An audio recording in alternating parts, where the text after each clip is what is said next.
मंत्रीपद महायुतीच्या कोट्यातून घ्यायचं आणि काम तुतारीचं करायचं, एवढाच जर तुतारीचा पुळका असेल तर मंत्रिपदाचा राजीनामा द्यावा आणि खुशाल तुतारीचं काम करावं असा हल्लाबोल शिवसेना आमदार सुहास कांदे यांनी छगन भुजबळ यांच्यावर केलेला आहे। ते नाशिकच्या नांदगावमध्ये मेळाव्यात बोलत होते, तर कांदे यांच्या आरोपाला छगन भुजबळ यांनी मात्र संयमानं प्रत्युत्तर दिलंय। कारण जर भुजबळांना मंत्रिपद घ्यायचं असेल तर ते महायुतीमधून मंत्रिपद घ्यायचं आणि काम करायचं असेल तर ते तुतारीचं काम करायचं।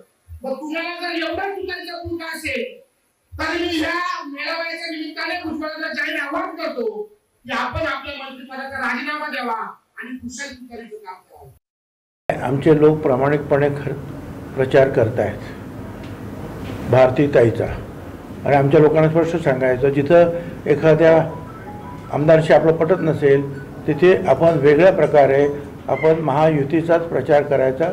वेगळं आपलं ऑफिस असेल, वेगळे आपली काही फ्लेक्स असतील, यंत्रणा असेल, ते आपण आपली उभी करायची।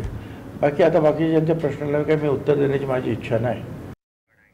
दरम्यान हा सगळा करगीतुरा सुरू असताना सुहास कांदे यांनी भुजबळांविषयीचे पुरावेच दाखवलेले आहेत। छगन भुजबळ अजितदादांसोबत आहेत, मग त्यांच्या लेटर हेडवर अजितदादांचा फोटो का नाही असा सवाल सुद्धा कांदे यांनी विचारलेला आहे। आजच माझ्या मेळाव्याला मी जे बोललो त्याला प्रत्युत्तर आमच्या राष्ट्रवादीचे तालुका अध्यक्ष विजू पाटील यांनी उत्तर दिले। हे त्यांचं ते लेटर हेड, ह्या लेटर हेडवर आदरणीय भुजबळ साहेब आणि आदरणीय शरदचंद्रजी पवार साहेबांचा फोटो। तुम्ही जर अजित पवार गटाचे आहात तर मग अजितदादांचा फोटो कुठे?